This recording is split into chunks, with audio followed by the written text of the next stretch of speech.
नमस्कार, मी पूनम गिड्डे. आपण पाहत आहात स्टार माय मराठी न्यूज.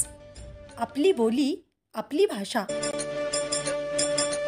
आबासाहेबांना मानणारे मतदार बंधू भगिनी आणि साहेबांना मानणारे मतदार बंधू भगिनी, दिवाळीच्या दरम्यान मी माध्यमांच्या माध्यमातून इच्छा व्यक्त केली की माझे खासदारकीला उभा राहायची इच्छा आणि पक्षाकडे मागणी केली. आणि मोठे दादांच्या आदेशाने मी जिल्ह्यात फिरायला सुरुवात केली. जिल्ह्यात फिरत असताना आवर्जून मला या ठिकाणी सांगायचं आहे, मी भारतीय जनता पार्टीत होतो तेव्हा, परंतु साहेब मी जसं फिरायला सुरू केलं, मौदमध्ये एक कार्यक्रम होता आणि तिथं आबासाहेबांच्या जयंतीचा कार्यक्रम होता आणि तिथल्या स्थानिक कार्यकर्त्यांनी मला आणि बाबासाहेबांना बोलवलं. जवळजवळ 2000 लोकांची मिरवणूक त्या ठिकाणी काढली आणि त्या सभेमध्ये शेकापच्या सगळ्या कार्यकर्त्यांनी सांगितलं मला त्या ठिकाणी, काय बेज झालं तरी येणारी लोकसभा निवडणूक तुम्ही लढायची, कसल्याही परिस्थितीत लढायची. पहिला आग्रह या जिल्ह्यात कोणी धरला असेल तर मौदमधल्या शेकापच्या कार्यकर्त्यांना. असंच फिरत राहिलो सगळ्या तालुक्यांमधून, मतदारसंघातल्या प्रत्येक गावातून. प्रत्येक गावात गेल्यानंतर आदरणीय मोठे दादांनी, आदरणीय आबासाहेबांनी कशा पद्धतीनं या जिल्ह्याचा राजकारणाचा, समाजकारणाचा गाडा हाकला या बाबतीत सविस्तरपणे मला सांगितलं. जुन्या आठवणींना उजाळा दिला. दादा हे नेहमी आम्हाला घरात बसले की मुलांना सांगते. दादा आम्हाला सांगतात की सरकार माशी वारले 1978 साली. दादा एकटे पडले होते या जिल्ह्याच्या राजकारणामध्ये, समाजकारणामध्ये. दादा एकटे पडले होते. दादांना खऱ्या अर्थाने कोणीच साथ दिली त्या काळामध्ये तर स्वर्गीय आबासाहेबांनी दिली, सुधाकर पंत मालकांनी.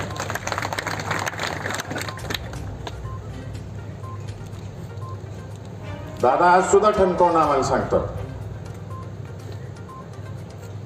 त्या काळात या कुटुंबांनी साथ दिली. तुम्ही कुठल्याही पक्षात जावा, परंतु वैयक्तिक असा काही विषय आला की आबासाहेबांचं घर सोडायचं नाही, परिचारक मालकाचं घर सोडायचं नाही, त्यांच्या मागे ठामपणाने उभं राहायचं.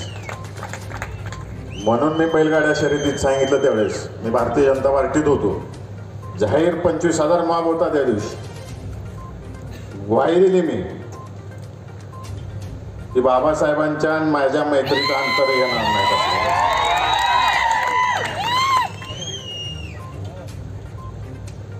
आणि आज तर साहेबांसमोर आणि दादांसमोर सांगतो की देशमुख कुटुंबात आणि मोहिते पाटील कुटुंबात केसभर सुद्धा अंतर येणार.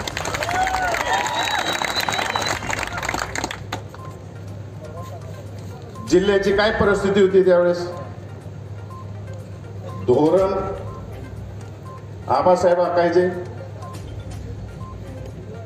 परिचारक मालक आखायचे आणि दादांच्या माध्यमातून ते जिल्हाभर राबवलं जायचं. आणि ही तिघं पवार साहेबांचं मार्गदर्शन घ्यायचे.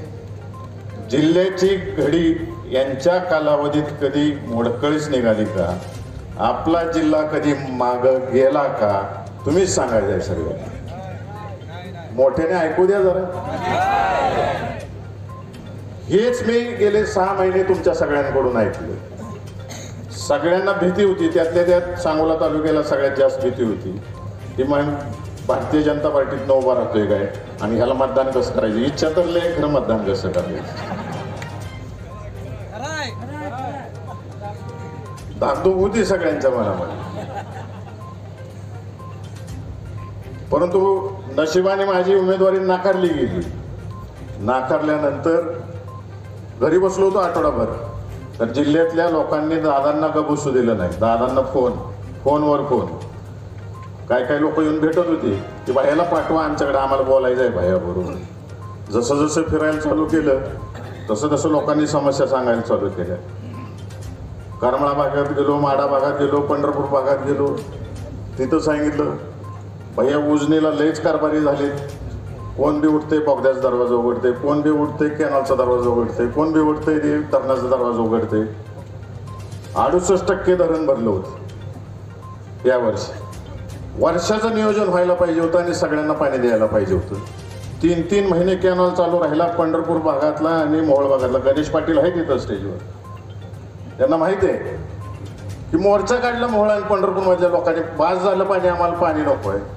आज परिस्थिती अशी झालेली आहे की आपला निम्मा जिल्ह्यातील शेतकऱ्यांची पिकं उद्ध्वस्त होतील अशी परिस्थिती निर्माण झालेली.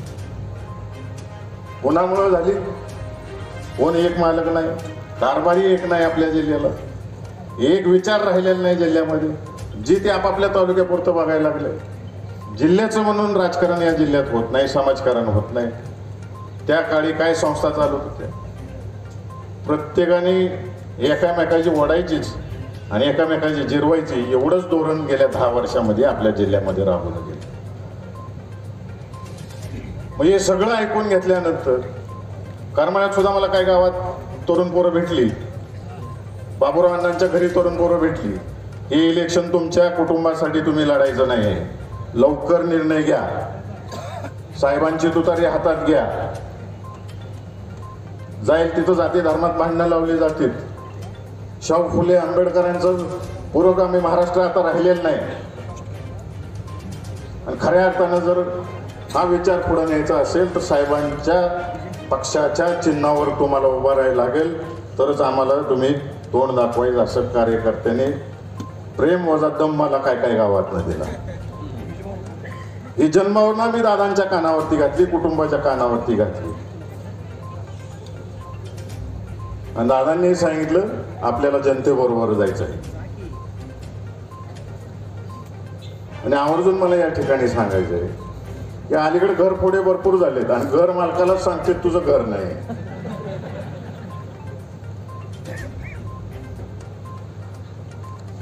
आणि दादांनी सांगितलं साहेबांच्या अडचणीच्या काळात आपल्या कुटुंबाने ठामपणाने त्यांच्या मागं उभं राहायचं आणि जनतेची जी भावना आहे ती आपण पूर्ण करायची. मग मी 11 तारखेला साहेबांकडे गेलो आणि साहेबांनी सांगितलं तयारीला लाग म्हणून. आणि मी त्या दिवशी बसून अजून भिंगरी लावून पायाला सुरुवात केली. साहेब सूरज बनसोडेंनी तर यादीच वाचून टाकली, ती पण माहितीच्या अधिकारातली, मोकळ्यातली नाही. शासकीय प्रूफ शिक्का मागं. सांगोल्यातून किसान रेल्वे होती साहेब. शेतकऱ्यांचा स्वस्तात माल दिल्लीला जात होता, कलकत्त्याला, चेन्नईला जात होता, बंद पडली. डीपीडीसीची बैठक होती. डीपीडीसीच्या बैठकीमध्ये रणजितदादांनी, मी आणि नारायणआबांनी हा प्रश्न उपस्थित केला सदस्य या नात्यानं की किसान रेल बंद आहे. दादांनी शेजारी बसलेल्या खासदारांकडे बोट दाखवली, हे सांगतील हे उत्तर देतील. त्या महाशयांनी उत्तर दिलं, ती स्कीम होती ती स्कीम बंद झाली. अहो सरकार तुमचं केंद्रात, खाली बी सरकार तुमचं, खासदार तुम्ही त्याच पक्षाचं. खासदारांनी जनतेत मिसळायचं असते, त्यांच्याकडून ऐकून घ्यायचं असते, त्यांची जनभावना ऐकून घ्यायची असते आणि वर जाऊन आपल्या सरकारपाशी भांडायचं असते. सरकार स्वतःचं असो नाहीतर विरोधातलं असो, आणि तिथं भांडून जनतेच्या पदरात आणून टाकायचं असते. त्यानं उत्तर काय देतोय, तिथं स्कीम बंद झाली. म्हणजे एवढी आपुलकी जनतेबद्दल आहे. नॅशनल हायवे गेलाय सांगोल्यातून. नॅशनल हायवेची एवढी वाईट परिस्थिती आहे साहेब, बऱ्याच ठिकाणी सर्व्हिस रोड नाही. एवढे हाल होते जनतेचे, 10-10 किलोमीटर असा वळसा मारून मेन हायवेवर यायला लागते. अशी वाईट परिस्थिती निर्माण झालेली. मला ही कामं करायची, इथनं रेल्वे चालू झाली पाहिजे. साहेब अशी विचित्र रेल्वे सुरू केली मागच्या 15 दिवसापूर्वी या लोकांनी. सांगोल्यातले अनेक कामगार मुंबईत कामाला आहेत, हे आमच्यापेक्षा आपल्याला जास्त ज्ञात आहे साहेब. त्या लोकांना बसने जायला लागतं. इथनं बसला 1000 रुपये सीझनमध्ये भरायला लागते. रेल्वेची मागणी इथून चालू आहे. अडचण एकच आहे रेल्वेची इथली, फक्त वॉटर स्टेशन पाहिजे. 4-5 कोटीचा खर्च आहे. यांनी खासदार म्हणून रेल्वे मंत्र्याला बोलले असते एखादी 1,00,000 कोटी वर्षाला खर्च केले, त्यातलं जरा जरी झाडलं असतं तर ती वॉटर स्टेशन झालं असतं आणि इथून डायरेक्ट रेल्वे मुंबईला गेली असती. परंतु साहेब हा उलटी रेल्वे आहे. साताऱ्यावरनं चालू होती, मिरजला जाती, सांगोलीला येते आणि मग मुंबईला जाते. असा कुठला प्रवास बघितलाय का रेल्वेचा? असला प्रस्ताव दिलाय आणि ती मंजूर करून आणून काम केले. त्याचा फायदा सुद्धा होत नाही इथल्या जनतेला. मी हे काम करेन की इथनं थेट रेल्वे सांगोल्यातले जे मुंबईत लोक राहतील ते इथनं सुरू झाली पाहिजे. मग ते बाहेर रस्त्यावर उतरायची वेळ येऊ नाही तर रेल रोको करायची वेळ येईल. आदरणीय मोठे दादांनी जे स्वप्न बघितले 6 जिल्हे आणि 31 तालुक्याचा दुष्काळाचा प्रश्न सोडवायचा असेल तर कृष्णा भीमा स्थिरीकरण झालं पाहिजे. त्या माध्यमातूनच टेंबू म्हैसाळ योजना असेल. सूरज बोलले मागाशी योजनांबद्दल. साहेब नीरा कालवा सोडला तर कुठल्याच कालव्याची नियोजन पद्धतीनं पाणी वाटलं जात नाही. तिकडं उजनीचं बघा, ज्यांनी मतं टाकली त्यांच्यापुरतंच कॅनॉल उघडायचा, ज्यांनी विरोधात काम केलं त्यांचं कॅनॉल बंद करायचा. सांगोला तालुक्यात फिरलो, प्रत्येक गावातनं सांगितलं आम्ही विरोध केला म्हणून आमच्या गावाला पाणी दिलं नाही. अरे पाण्याचा हक्क कोणाचा? इथं बसलेल्या प्रत्येक शेतकऱ्याचा हक्क आहे. मी आणि बाबासाहेब आणि स्टेजवर बसलेली सगळी नेते मंडळी साहेबांच्या मार्गदर्शनाखाली हे पाणी पहिलं आम्ही तुम्हाला विचारू, शेतकऱ्यांना तुमची बैठक घेऊ तहसील ऑफिसमध्ये, BDO ऑफिसमध्ये, प्रत्येक गावच्या सरपंच असेल, ग्रामपंचायत सदस्य असेल, सोसायटी असेल, डेअरीचा चेअरमन असेल, प्रत्येक पदाधिकाऱ्याला विचारू ह्या वर्षी एवढा पाऊस पडलाय, एवढं पाणी आपल्या तालुक्याला सांगोल्याला उपलब्ध होतंय, त्यातून कधी कधी पाळ्या पाहिजेत. आणि आम्ही जर पदाधिकारी म्हणून तिथं जात असेल साहेबांच्या मागं लागून तिथं शासनाच्या वरती दबाव आणून फिक्स तारखा तयार करून घेऊ आणि ज्या त्या तारखा ज्या त्या गावाला कळवल्या जातील आणि त्यावेळेसच पाणी सोडलं जाईल अशी व्यवस्था निर्माण करू. लोकप्रतिनिधीच्या इच्छेप्रमाणे त्याच्या मनाप्रमाणे पाणी सोडलं जाणार नाही. इथं बसलेल्या जनतेच्या इच्छेप्रमाणे पाणी सोडलं जाईल. अलीकडे ही मंडळी एक उद्योग करायला लागलेली, पुढे येतो मी त्या विषयावर. मिरज गुलबर्गा रेल्वेला सांगोल्यात थांबा मिळाला पाहिजे. एक सगळ्यात महत्वाचा विषय, आदरणीय आबासाहेबांनी एवढं मोठं कार्य केले. मला बऱ्याच वेळा अकलूजच्या कार्यक्रमात योग येत होता आबासाहेबांबरोबर उपस्थित राहायचा, त्यांचं मार्गदर्शन घ्यायचा. तर सगळ्यात जास्त चांगला चान्स मिळाला मला कुर्डवाडी रेल्वे स्टेशनवर आबासाहेबांचा. मी माळशिरस तालुक्याचा सभापती होतो आणि तेव्हा रेल्वेने ये जा करायची. मुंबईत कॅबिनेट असली की मंगळवारी आबासाहेब रेल्वे स्टेशनवर असायचे आणि 15-20 मिनिटं मग आबासाहेब त्यांच्या जुन्या काळातले किस्से सांगायचे, लोकांबरोबर कसं वागलं पाहिजे, कसं उठलं पाहिजे, कसं बसलं पाहिजे. जुन्या लोकांनी ह्या शिकवणी आम्हाला दिलेल्या आहेत, ते कदापि आम्ही विसरणार नाही. त्यांचा आदर्श आम्ही कधी विसरणार नाही. त्यामुळं पुढच्या पिढीसाठी शासनाने या ठिकाणी आबासाहेबांचं जीवनपटावरचं स्मारक उभं राहिलं पाहिजे. त्यासाठी आम्ही सगळेजण पुढाकार घेऊ. एवढं या ठिकाणी पुढच्या पिढीला कळायला पाहिजे आबासाहेब काय होते ते. नाहीतर अलीकडे लोक बसलेत आम्हीच आणले म्हणून सांगायला या ठिकाणी सगळं. अलीकडे नारद मुनी फिरतोय तुमच्या तालुक्यामध्ये, तुमच्यात आणि आमच्यात कसं भांडण लागेल, माझ्यात आणि देशमुख कुटुंबात कसं भांडण लागेल, माळशिरस तालुक्याच्या जनतेत आणि सांगोला तालुक्याच्या जनतेत कसं भांडण लागेल, हाच प्रयोग चालू आहे. आणि ते भांडण लागलं की त्याला माहिती आहे ती निवडून येते. अरे आम्ही पण लय हुशार आहे, समजूतदार आहे. आणि मगाशी जसं मी सांगितलं नीरा कालव्याचं, मग ती बारामतीला जाणारं पाणी असू, फलटणला असू, माळशिरसला असू, पंढरपूरला असू, सांगोल्याला येणार असू, ही कायद्यात तरतूद केलेली आहे पाण्याची. किती पर्जन्यमान पडतं ते त्या त्या तालुक्याच्या सिंचनाच्या हिस्स्याप्रमाणे दिलं जातं. आणि तुम्हाला सगळ्यांना सांगतो, या बोलथापांना बळी पडू नका. मी अनिकेत बाबासाहेब आम्ही योग्य नियोजनच करू आणि कोणाच्या वाट्याचं कोण घेणार नाही पाणी. सांगोल्याच्या हक्काचं सांगोल्याला मिळेल, माळशिरस तालुक्याचं हक्काचं माळशिरसला मिळेल.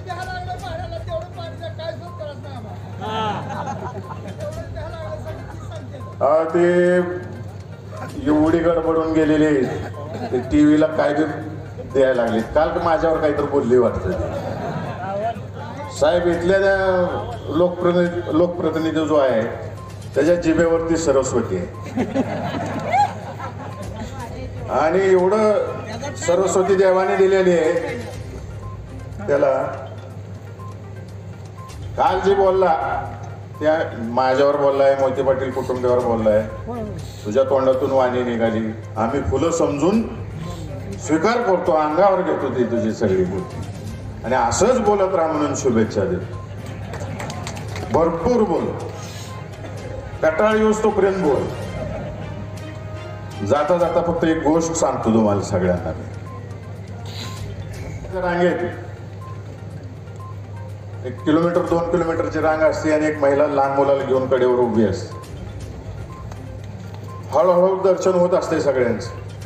1-2 तास होता तिला दर्शनाला, अजून थोडंच लाईन सरकत असते पुढे. आणि त्या दरम्यान ती बारकं पोरगं एक घोटाळा करत, चड्डीत शी करत. ते मूल शी केलं म्हणल्यावर ती बाई शेजारी असलेल्या दुकानात शेजारी बसत. ती गाण तिथंच ती मूल करतं.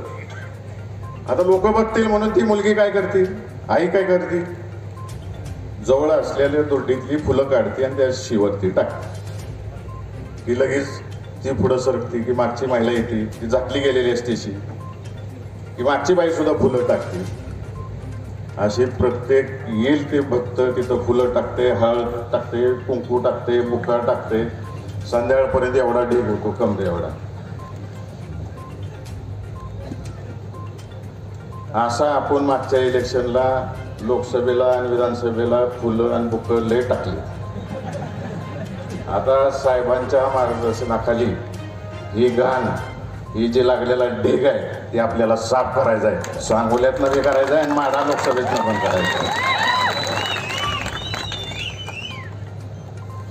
जाता जाता सांगतो त्यांना की देशमुख कुटुंब, मोहिते पाटील कुटुंब आणि पवार कुटुंब फेविकॉलचा जोड आहे, तुटेगा नाही. बिंदास राहा. साहेबांच्या नेतृत्वाखाली आम्ही पुन्हा सोन्याचे दिवस या सोलापूर जिल्ह्यासाठी आणू एवढीच ग्वाही देतो. आणि दादांच्या आणि साहेबांच्या विचाराला कुठेही डाग लागणार नाही असं काम आम्ही पुढची पिढी करू, एवढा शब्द मी तुम्हाला सगळ्यांना देतो आणि आपल्या सर्वांची रजा घेतो. जय हिंद, जय महाराष्ट्र. आपल्या चॅनेलवर नवनवीन बातम्या पाहण्यासाठी लाईक, शेअर आणि सबस्क्राईब करायला विसरू नका.